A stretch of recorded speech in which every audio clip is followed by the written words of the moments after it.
Hello नमस्कार दोस्तों, मैं प्रमोद सर और स्वागत करता हूं आपके अपने ही चैनल कृष्णा ट्यूशन सेंटर में। दोस्तों, यदि आप भी कक्षा 12th में हैं या 11th में हैं तो इस स्थिति में जो है आपको हिंदी की तैयारी करने का प्लेटफॉर्म बहुत कम ही उपलब्ध हो पाता है। तो हम आप लोगों के लिए लेकर के आए हैं हिंदी का इम्पोर्टेंट क्लास। पहला चैप्टर का नाम है बातचीत, जिसके लेखक के परिचय पर ध्यान दीजिएगा। इसके लेखक है बालकृष्ण भट्ट। तो ब से बातचीत और ब से बालकृष्ण भट्ट आप याद कर लीजिएगा कि बातचीत शीर्षक के लेखक कौन है? बालकृष्ण भट्ट। दोस्तों, इसका जन्म जो है 23 जून 1844 ईस्वी को हुआ था। बालकृष्ण जी का जन्म जो है 23 जून 1844 ईस्वी को हुआ था।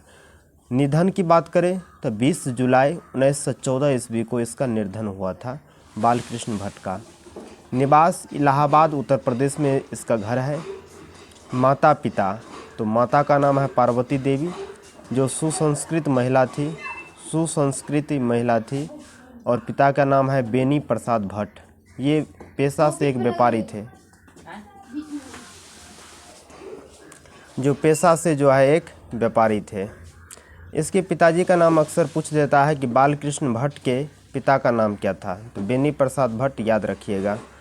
इसका रचनाएं कौन कौन से हैं? तो उपन्यास में आ जाता है रहस्य कथा, नूतन ब्रह्मचारी, 100 अजान एक सुजान, गुप्त वेरी, रसातल यात्रा, उचित दक्षिणा। ये सब इसका लेखनी है, इसको याद रखिएगा। हमारी घड़ी, सद्भाव का अभाव, ये सब इसका रचना है। ये सारे के सारे उपन्यास है।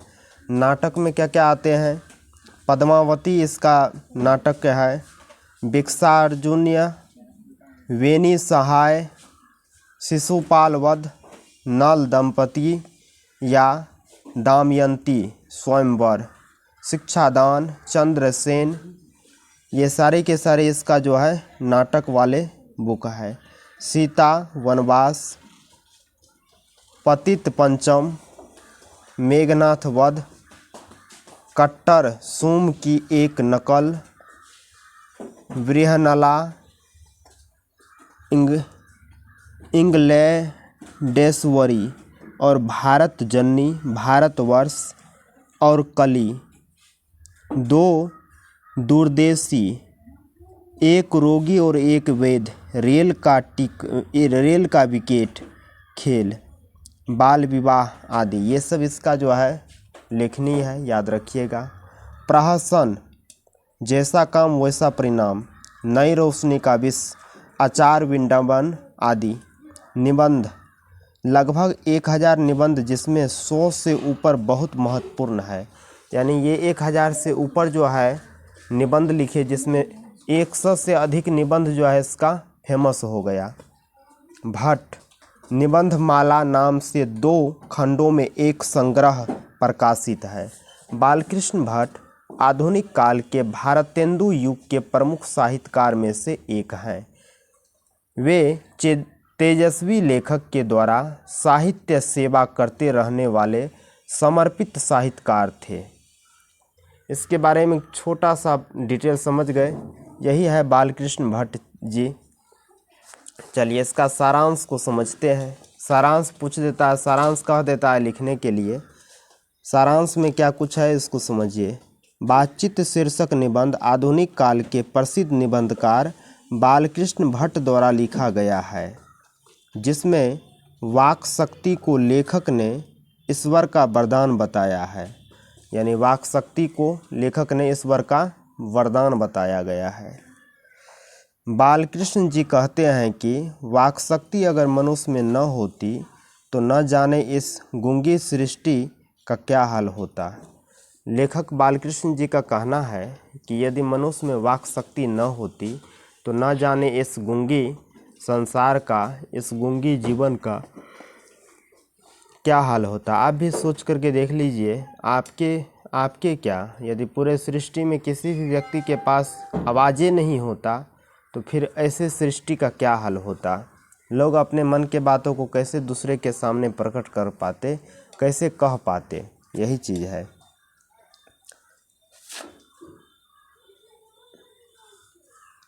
वे कहते हैं कि बातचीत में वक्ता को स्पीच की तरह नाच खराज जाहिर करने का मौका नहीं दिया जाता है। यानी बातचीत में जो है लोग अपने सेंटेंस को स्पीच की तरह नहीं बोलते हैं, बल्कि जो भी मन में आया वो बात को दूसरे के सामने में रख देते हैं। बातचीत में वही चीज़ होता है, आपके मन में जो भी विचार है, आपके मन में जो भी बात है, वो दूसरे के सामने में रखते जाइए, पुनः वे भी अपने बातों को आपके सामने में रखते जाएंगे। बातचीत इसी प्रकार से होता है, इसमें कोई लय नहीं होते हैं, इसमें कोई मान लीजिए जो है स्पीच की तरह नहीं होते हैं कि आप कोई चीज़ बोलिएगा तो उस पर तालियां ही पीटा जाएगा, ऐसा कुछ नहीं होता है। आगे कहते हैं कि वे कहते हैं कि जैसे आदमी को ज़िंदगी मज़ेदार बनाने के लिए खाने पीने चलने फिरने इत्यादि की ज़रूरत है, वैसे ही बातचीत भी अति आवश्यक है। लेखक साहब का कहना है कि जिस प्रकार से मनुष्य को अच्छे से ज़िंदगी जीने के लिए खाना पीना चलना फिरना ये सब का ज़रूरत होता है, ठीक उसी प्रकार से बातचीत का भी अहम रोल है। बातचीत भी बहुत बड़ी बात होती है ना। इसका भी जीवन में बहुत बड़ा रोल है, और मनुष्य में यदि बातचीत ही नहीं हो पाएगी, बातचीत ही वाक शक्ति ही मनुष्य में नहीं होगा, तो फिर मनुष्य का जीवन जो है जीवन नहीं रह पाएगा।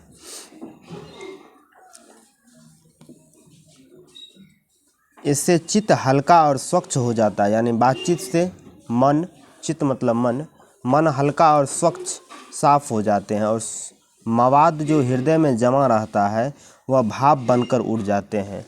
जैसे आपको जो है किसी के प्रति कोई तरह का जो है दिक्कत है, लड़ाई झगड़ हुआ है या फिर किसी अन्य प्रकार का कोई तरह का दुविधाएं है, तो यदि आप उनसे बातचीत करते हैं तो उसका सटीक सॉल्यूशन हो जाता है, और उसके मन में जो भी आपके प्रति घृणा का भावना होगा वो जो है बिल्कुल क्या हो जाते हैं, हट जाते हैं।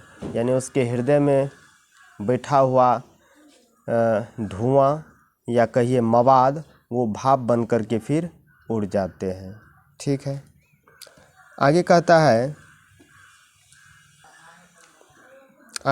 है बेन जॉनसन कहते हैं कि बोलने से ही मनुष्य के रूप का साक्षात्कार होता है। बेन जॉनसन साहब का कहना है बोलने से मनुष्य के रूप का क्या होता है, साक्षात्कार होता है। लेखक ने बातचीत के प्रकार को भी बताया है। एडिसन मानते हैं कि असल बातचीत सिर्फ दो व्यक्तियों में ही हो सकती है, अर्थात जब दो लोग होते हैं तभी अपना दिल एक दूसरे के सामने खोलकर बातें करते हैं। ये एडिसन साहब का कथन को याद रखिएगा। और बेन जॉनसन साहब क्या बताए कि मनुष्य के रूप का साक्षात्कार होता है बोलने से ही। एडिसन साहब का कहना है कि असल बातचीत जो है वो केवल और केवल दोस्तों दो व्यक्ति में ही हो सकता है।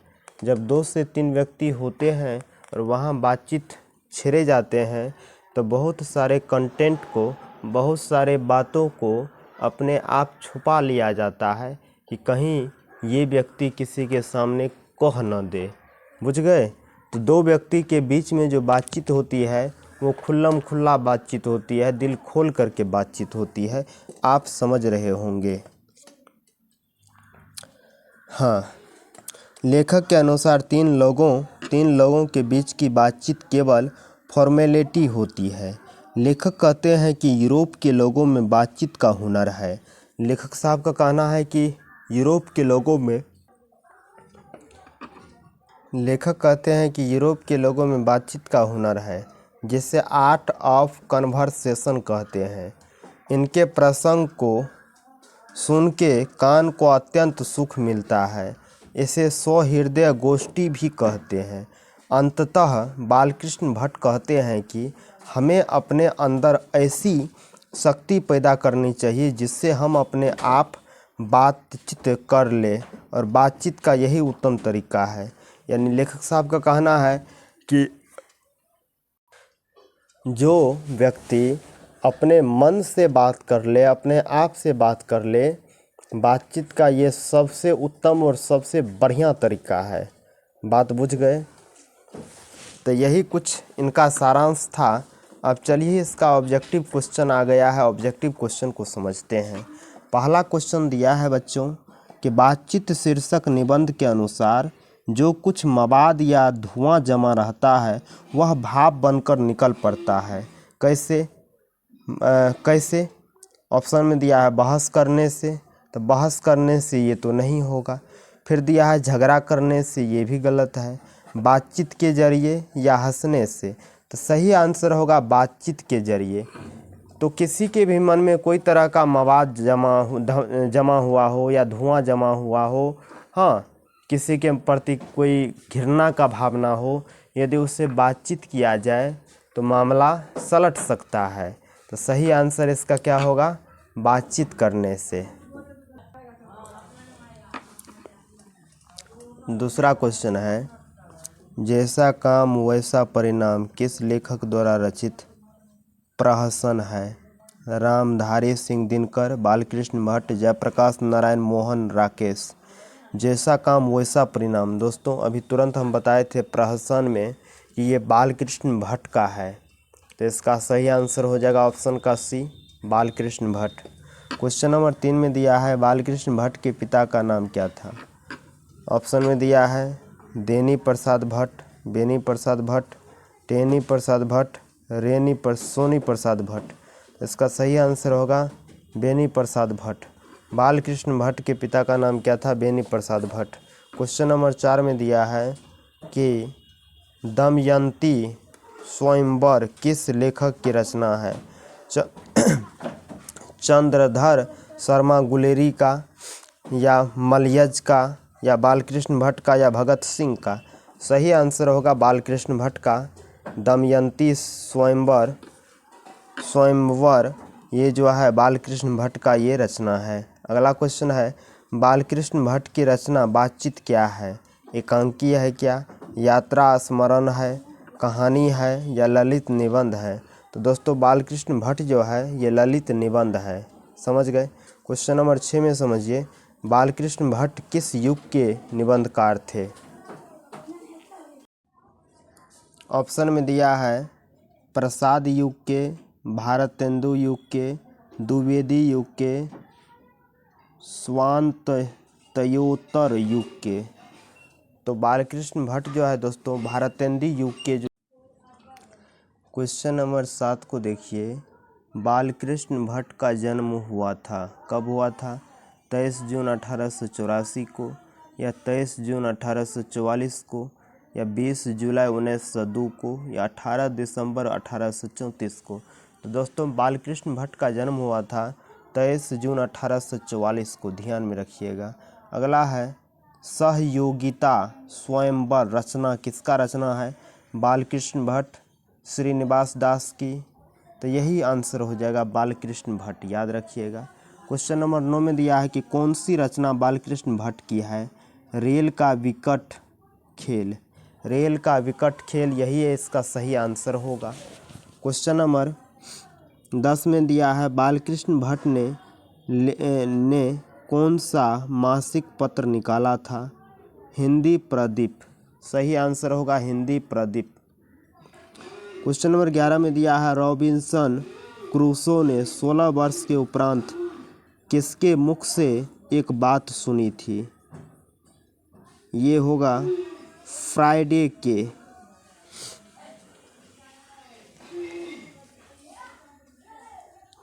अगला क्वेश्चन दिया है 11 नंबर में 12 नंबर में बातचीत शीर्षक निबंध के निबंधकार कौन थे? जयप्रकाश नारायण, नामवर सिंह, मोहन सिंह, बालकृष्ण भट्ट। तो बातचीत शीर्षक निबंध के जो है निबंधकार बालकृष्ण भट्ट थे। दोस्तों ये बुक जो है किसी को दिए हुए थे, लेकिन वो जो है इसमें क्वेश्चन में भी आंसर में टिक मार दिया ऑप्शन में, तो कोई नहीं, इसको समझ लीजिए। और सारे चैप्टर में जो है आंसर में टिक तो मारा हुआ नहीं है सब में इसमें भी एगो में मारा है और सब में नहीं है, तो ठीक रहेगा करवाने में। क्वेश्चन नंबर 13 देखिए, बातचीत के माध्यम से बालकृष्ण भट्ट क्या बतलाना चाहते हैं? तो दोस्तों बातचीत की शैली संवाद की शैली, भाषण की शैली, इनमें से कोई नहीं। तो बातचीत की शैली इनका राइट आंसर होगा। क्वेश्चन नंबर 14 को देखिए। भट्ट जी को किसने अंग्रेजी साहित्य के एडिशन और स्टील की श्रेणी में रखा? ये थे रामचंद्र शुक्ल। 15 नंबर का क्वेश्चन है, बालकृष्ण भट्ट का निवास स्थान कौन सा है? तो बालकृष्ण भट्ट इलाहाबाद उत्तर प्रदेश के रहने वाले थे व्यक्ति। क्वेश्चन नंबर 16 को देखिए। बोलने से ही मनुष्य के रूप का साक्षात्कार होता है, यह किसने कहा है? बेन जॉनसन ने। अभी आप तुरंत पढ़े हैं। अगला क्वेश्चन है, असल बातचीत सिर्फ दो व्यक्तियों में ही हो सकती है, यह किसका मत है? एडिसन का। भी तुरंत आप पढ़े हैं। तो ये क्वेश्चन बहुत इंपॉर्टेंट है, आपके बिहार बोर्ड के एग्जाम में पूछे जाएंगे। क्वेश्चन नंबर 18, बातचीत से मन किस प्रकार का हो जाता है? हल्का और स्वच्छ। ये भी क्वेश्चन इंपॉर्टेंट है, पूछेगा। आर्ट ऑफ कन्वर्सेशन कहाँ के लोगों में सर्वाधिक प्रचलित है? यूरोप के लोगों का। इस बार भी ये बिहार बोर्ड में पूछेगा, आप इसको देख लेना अच्छा से।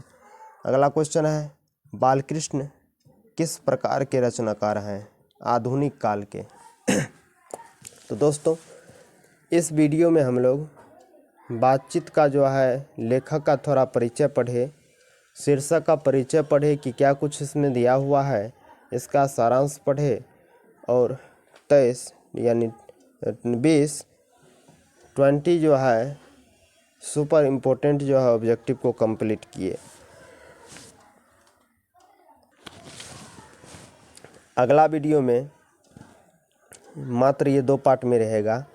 अगला वीडियो में इसमें जितने भी चाहे शॉर्ट क्वेश्चन हो या लॉन्ग क्वेश्चन हो, उस सारे को जो है एक और वीडियो बना करके उसमें कंप्लीट कर देंगे।